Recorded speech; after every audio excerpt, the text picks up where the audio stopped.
got our own cornfield all to ourselves. Plenty of area to go. It's about 40 degrees outside, and I'm in Hephzibah, Georgia. A little change from Memphis. So here's how my trip started out. Back in Memphis, I got everything packed in the car, got everything on the back there on the little tray, and headed on out to Augusta, Georgia, which is my hometown. Really, it's Hephzibah, Georgia, which is just south of Augusta, kind of in the rural areas, but pretty much just on the outskirts. So we were allowed to use this big field they've got here. Some friends of ours, we help them out with a lot of stuff, and they, in turn, said, come on out, looks like a neat thing, so go have some fun with it. So we came out here, me and my dad and mom. They just wanted to watch. My dad was going to fly, didn't end up flying.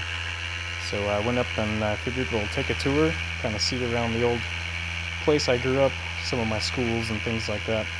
And I'll give you guys a tour, so sit back and follow along. When I first got up, I cut out a little bit at the beginning here. I went up, it was warm enough to go up without gloves, at least initially, and then I put them on, so I just circled the field a few times. And I put them on, and then decided to start heading out towards the city.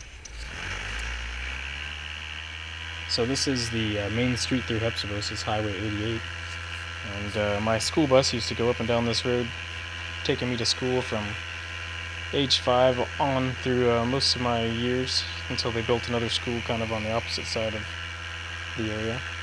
So I've got fond memories of going up and down here many days. So kind of one of the things that I wanted to see out here is the chalk mine. From the street you really can't see it. It's kind of, if you drive past it you know it's there, but you can't really actually look into it. You can kind of just see an edge of it. But on Google Earth it looked like the most interesting thing that you could see around here. So I decided, hey, let's go check it out. I never got the chance to do that.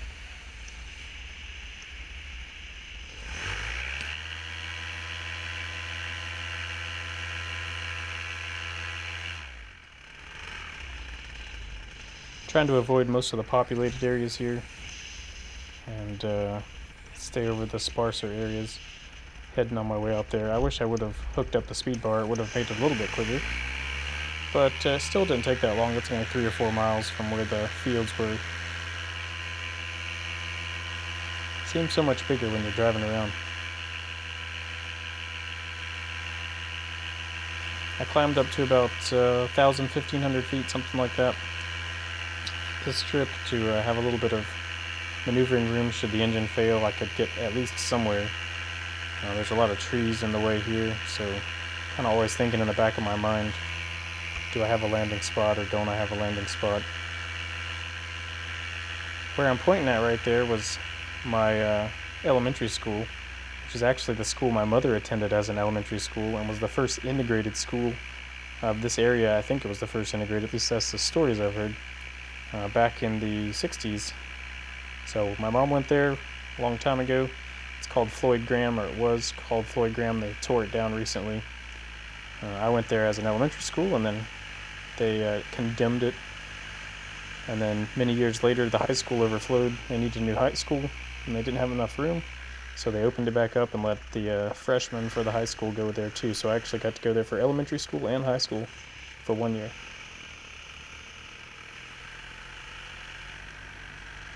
So here's this chalk mine coming up here. So we're going to have to start dropping down here and kind of get a little lower look at it. Sun's a little bit in our eyes, but not too bad. Chose today because it was no wind at all, even up at 1,500 and 3,000 feet. It's only about 5 knots of wind, so pretty ideal day to go up in the afternoon. I went up about an hour before sunset.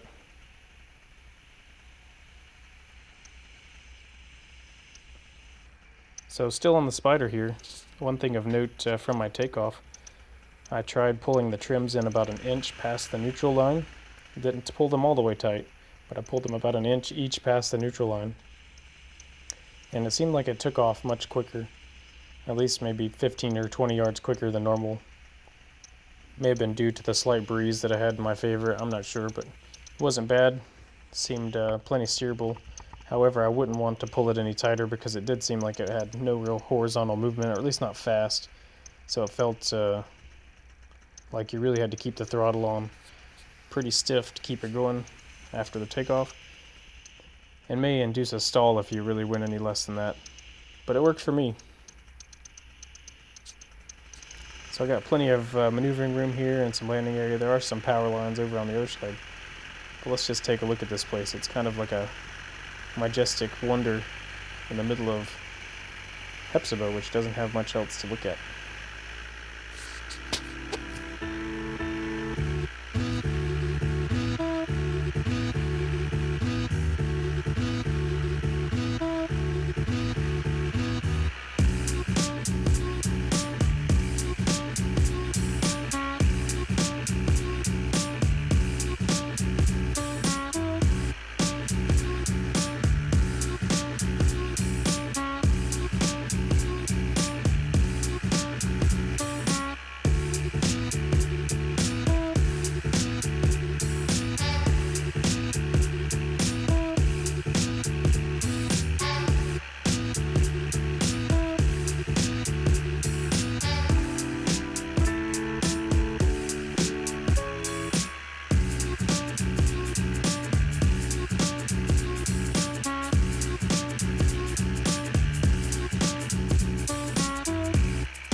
Kind of reminds me of a mini Grand Canyon, especially from this perspective.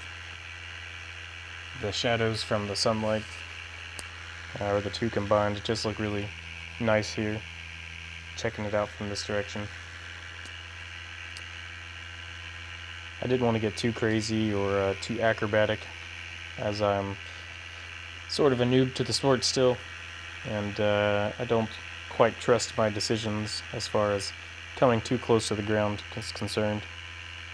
So I didn't feel like it was worth trying to do anything like that. But it is definitely a beautiful place to see, and most of my friends growing up have probably never seen it from this angle. So hopefully some of them will get to see the video too, and they'll also get to see some of the sights of their hometown, and maybe have a little bit of nostalgia.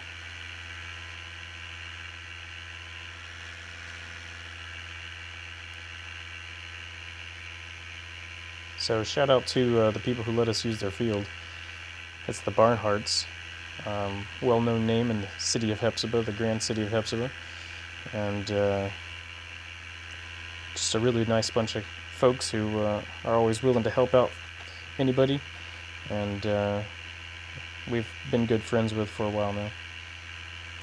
So down here, I'm kind of pointing in the corner there, and not to the, it's just like a little bit to the left of the field there. There's a school. It used to be Hephzibah Elementary School, and I guess it's still under the same name, but it was a completely different school. Again, reminiscent of the 60s and 70s. That's where I went to 3rd grade. And then they built another elementary school on the opposite side of town where they also had built that new high school years later. So I went to 3rd grade in this school, and a lot of my friends stayed here, and I didn't see them for a couple years. And then, a few years later, when I got down to middle school, we went down to this school here, which the one on the left, there's two gray spots. The one on the left is Hephzibah Middle, and the one on the right is Hephzibah High. They've both been revamped quite a bit, but I went to Hephzibah Middle for my entire middle school time, and then when Hephzibah High, it was time to go there. Like I said, they had too many students. They had something like 1,000 freshman students that year, which was more than they'd ever had, and they didn't really have the room for them, so they put us back in that school that they had previously condemned, called Floyd Graham, and they opened it up, and I forget what they called it, Freshman Academy, I think. And it was kind of interesting going to a school that's 60, 70 years old, and uncondemning it and fixing it up enough that they figured it was safe for us to be at. So it was kind of neat because I got to go there twice.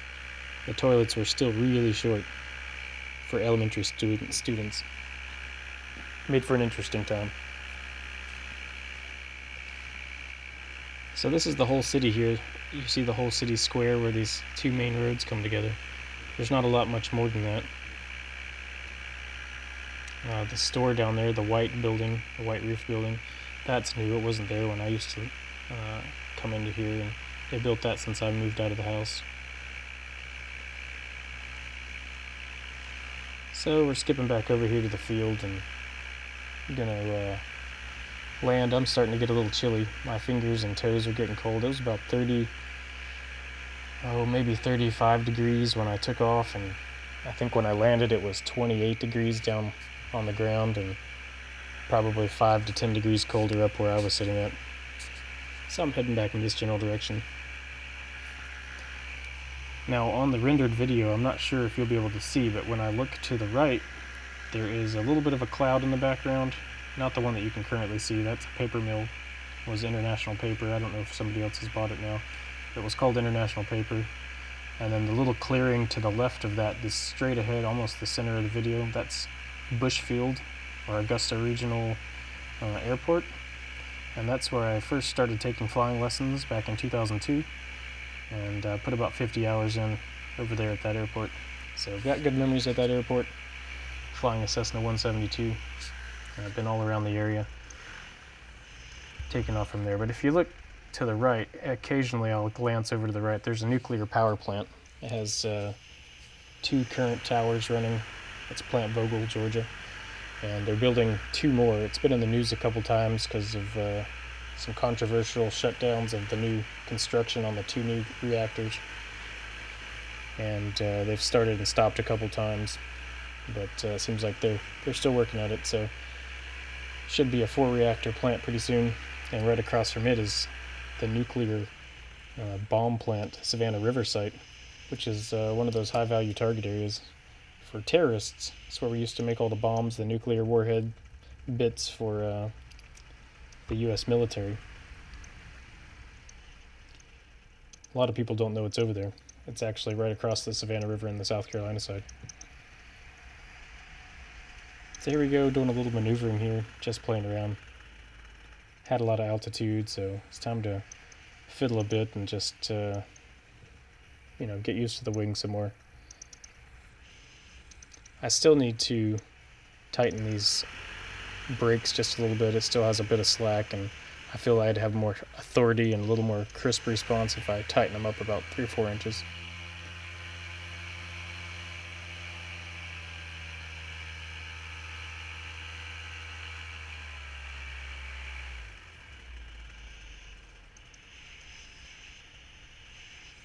So this side of the field's already been planted, so they don't want us over here, but that far side is the landing zone. You can't really see the cars much over there, but they're over there. And all the city that was to the left, that's Augusta, where Augusta starts. You could probably see it a little better earlier, but that's the city of Augusta, just north of where we're at here. I'm facing the east pretty much right now.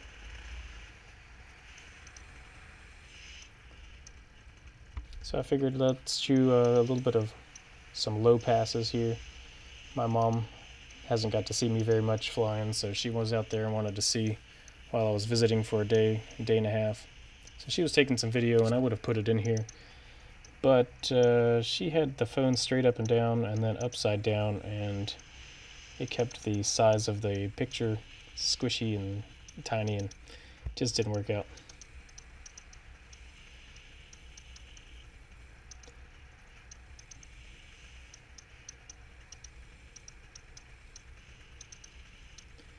You may have noticed a recording quality difference.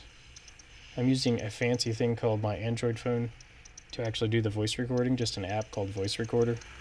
It actually sounds better than the headset that I was using, which was a USB headset to record this on the previous videos. So it sounds a little better to me, sounds a little crisper and maybe a little bit more bassy. And I'm just going to start using this for the moment, at least until I get something that sounds any better. So doing another low pass here for the family. And I'm starting to freeze to death, so I'm going to have to start lining up for a landing here. Again, shout out to the Barnharts. Thanks for letting us use the field. And we even got one of them to come and visit here and check us out.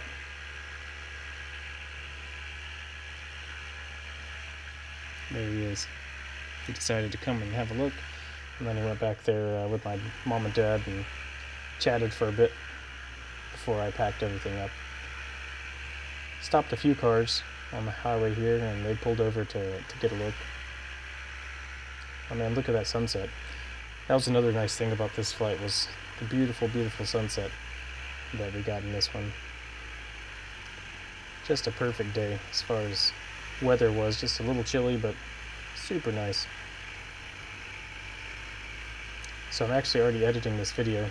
I don't talk while I'm flying because I don't have a nice mic, and I don't like shouting over the thing anyway, at least potentially. Maybe it would add some more excitement if I was actually shouting over this to tell you stuff as I was flying along, and it'd probably make for the better timing as well. But I'm actually already up in Virginia, and I do have a second GoPro now, so appreciate the Craigslist find there. I got to session 5, so I can do the helmet cam in 4K and have some stabilization, and then when I do the trail cam, I'll leave that as the Hero 3 Plus. And here we go. Trims all the way in this time again, just like the last time. Pretty much a couple step landing. And we're back on the ground nice and safe. Alright guys, thanks for joining in. I hope you guys liked the video, and give a subscribe if you want. And I'll keep trying to put these out hopefully every week or so. I'm going to try to do some Virginia flights here. I've got a few interesting things planned that you may enjoy. So take care, and I'll see you guys next week or so. Bye.